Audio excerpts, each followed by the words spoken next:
Welcome back to the classroom. In this lesson, we're going to talk about price. That the main thing I want you to get out of this lesson is that pricing is more about mindset than math, especially in creative fields. And mindset is a barrier to price for most artists. Most artists underprice their work, which means they don't get the financial return that they deserve to get based on the value they provide to their buyers. So we're going to start with mindset, and then we're going to do some math, because I've seen too many artists price their work like it's a commodity, like toilet paper, that anybody can create. And that's based on a mindset that assumes lower prices achieves higher sales. That's not true in creative businesses, and I'll show you why. So this lesson has 3 goals. First, I'm going to help you build a luxury pricing mindset for your work. In the Tool 1 lesson, I talked about how your brand is a luxury brand. That has to flow through to pricing mindset too. And luxury products are priced differently than commodity products. I'll show you how here. After that, I'm going to help you learn how to calculate a defensible price for whatever your work is, with an approach that works for any type of creative work. And then finally, I'll show you how to apply it in the Creative Build workspace. So let's start by talking about luxury pricing and what that actually means. In the first lesson, hopefully I convinced you that your brand is a luxury brand, like Ferrari. But I also want to address a common misconception about how that translates to pricing. If you ever took an economics course in school, you probably heard about how supply and demand dictate prices. And while that model is generally true, it doesn't really apply as strongly to luxury goods, especially for creative work, for the simple reason that there's only ever one of whatever you created in the world. That's true whether you're just selling original work or you're selling reproductions of it somehow. The act of creation from you happened one time in history. Supply is exactly one. And so there's a disconnect between level of supply and price based on that extreme scarcity. I'll show you what I mean. This is a better model to use than simple supply and demand for creative product pricing. Pricing follows a continuum. At one end, we have commodities like toilet paper. When the price of toilet paper goes up, demand for premium toilet paper goes down. People tend to trade down to less expensive toilet paper. That's true commodity pricing, and it generally follows the laws of supply and demand. At the other end of the spectrum, we have luxury items. And to illustrate this, think about consumer flights into space. You can buy your way into a Blue Origin capsule, fly up into space and come back down. It costs a lot of money to do that, and very few people on the planet have ever done it. So it's exclusive and it's a luxury. The people who do it are very wealthy. Raising the price of a trip to space isn't going to reduce demand. In fact, it would probably increase demand because it would increase the prestige of buying that trip into space. You probably have more wealthy people wanting to do it. The law of supply and demand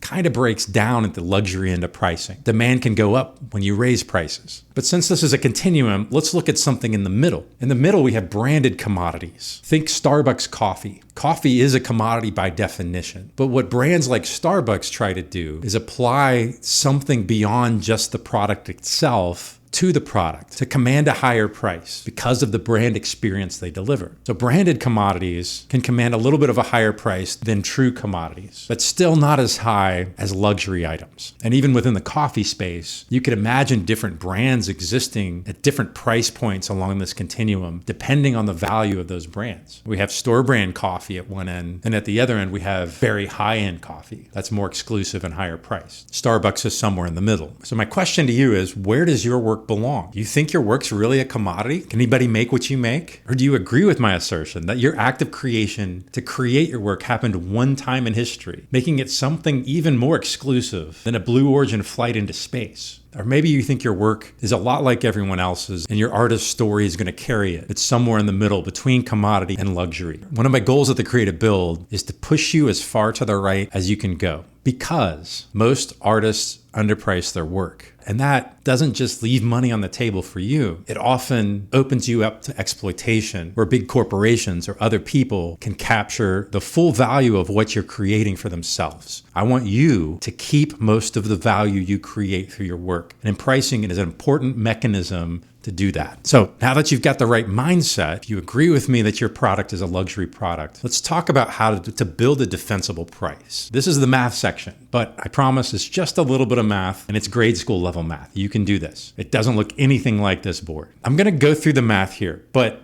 Tool 4 at the Creative Build actually does the math for you. It has a place to put inputs using this methodology, but it spits the answers out for you. It helps you decide on the right price for you to charge for every piece of work that you sell, whether it's original work or prints, whether it's something physical or digital, whether you're selling your creative work or you're selling your time. So it works for all types of creatives. And the point is, it has as its foundation a luxury mindset, and it pushes you to price as high as possible within your market. The model has 4 inputs to get to a defensible price. Let's talk about the math first. One of the things you should track is your costs. Your costs should have a weak relationship with price, meaning you should price a lot higher than what your costs are. It's still a good business practice to track it and to compare it with your price to make sure your business is profitable. The second math input is market pricing, and I'm going to show you how to come up with that. It's basically just comparing similar work from similar artists in your market and using that in your decision on how to price your own. The other 2 inputs are mindset inputs. It's what we just talked about, the luxury mindset, understanding the scarcity of your work, pushing yourself to the right on the commodity to luxury price continuum. And then finally, I'm going to ask you what your discomfort price is. One of the reasons most artists underprice their work is because it feels uncomfortable to price higher. So pricing higher requires you to push through discomfort. Let's meet that discomfort head on and include that in our decision on how to price your work. I'll show you how the tool pulls all that together to help you make a pricing decision in a moment. But let's look at what a pricing experiment might look like. So maybe you have a hypothesis that your work is actually luxury work and that a higher price would signal to the right buyers that this is for them. So higher prices would speed up sales. If that sounds questionable though, you can test it. You can run an experiment where you increase the price of one collection of your work by 50%. And your success signal, since we're thinking about speeding up sales, would be that sales closes faster than other work in your portfolio. What would an observation look like from an experiment like this? Maybe the average time to close dropped 15%, confirming your hypothesis that high price attracted buyers who were ready to buy instead of repelling them like we commonly think it does. So your next move might be to expand your higher pricing to other work in your portfolio. So now that you understand the pricing mindset, you understand what the math looks like, let's go apply it in the Creative Build. This is the tool 4 page in the Creative Build. You get here just by clicking on the price tile up here at the top, and you see the familiar information up here to put you in the mindset of using the tool, and then instructions for the tool over here on the left. When you scroll down, you start with an exercise on that luxury pricing mindset. I want you to think about where you place yourself on this commodity to luxury pricing scale, on a scale of 1 to 10. Where do you place your work right now? And then I want you to reflect on it. What's keeping you from pricing yourself further to the right? What makes your work impossible to replicate? And in one sentence, what's the pricing story that you want your buyers to believe? This information here will look the same every time you open this page once you fill it in, but you can come back here and change this at any time as your confidence and your learning about your pricing grows. The next section starts the price calculator. And the first part of the price calculator is that first math input I talked about. It's costs. This pricing calculator works for any type of work that a creative professional might sell, from original pieces and reproduction to commissions, licensing, a live performance, teaching, digital work, and installation, subscriptions, or others, if there's something else that isn't on this list. You can change your currency here if you want to, but there's not really a calculation around currency in the tool. Then in this table, you enter the different costs associated with the work type that you're selling. Your materials, supplies, platform fees, transactions, overhead. If you want to price your labor, you can put that here. If you have employees, you can put that here. You are costing whatever you're selling per item of sales, per painting or sculpture or whatever it is. For performance, it's per live performance, right? What are the costs in terms of all these different types of costs that go into delivering that performance for your customers? If it's a licensing, what are the maintenance costs associated with licensing? Ultimately, you want your price to be much higher than costs, but it's a good business practice to track this and to include this in your decision about pricing. The next part of the calculator is estimating market price. I just kept this simple. I just want you to find 3 references to use to calculate a market price. 3 artists selling something similar to what you're selling, what they're charging, and then reflect on it. Write some observations about why you think you should be lower at a similar place or higher than their price is for each one of those artists. That's going to help with the mindset of luxury pricing, and it's also going to help you with the confidence in your comparison of market price to your final price later on. The next part of the calculator is where you make your decision. There's a couple more inputs here. You could see the cost part of your decision flows from that earlier section here. The average market price flows from the earlier section here. And then this is where I want you to reflect on what your discomfort price might be. Given your cost and your average market price, what would be a price that would make you uncomfortable to charge your customers? And then you make a decision about price. You want your average price to be as close to that discomfort price as you can make it. Now, if you haven't sold this work yet, that's the end of the analysis. It saves, and I'll show you how to manage your price portfolio below. But you see this last field here is your actual achieved price. You can add that later. You can keep it as an unknown or a zero when you first start. But later on, when you're experimenting with price, with whatever you're selling, you should come back here and update this. Because you look at the next section, the table, this is where you can compare your asking price to your achieved price for your entire portfolio. And you can begin to analyze how close you're getting to asking price when you're actually selling in the marketplace. Are you higher than asking price on average? Maybe you want to raise your asking price. Are you consistently lower than asking price on average? Maybe you want to think about what you can do to get closer. This table represents your entire body of work, everything that you sell, your pricing analysis behind it, and why it's defensible at that price. So anytime you're selling something to a customer, like in a sales conversation or in your marketing activities, you can come back to this and remember why you came up with that price in the first place. You can see the analysis that went into it. You can update it as things change. And you can see, and you can update your average price that you've achieved here as well. So this table becomes very powerful, not just in tracking the data for your business and your portfolio, but also in building confidence for your pricing over time. The last section, like every other tool, is the action card section. Once you've done your pricing analysis, you have to put it into action. This is where you capture details of what you need to do next and where action cards flow directly into your plan. Finally, like every other tool page, you can share your analysis and the details of what you've come up with your advisors down here.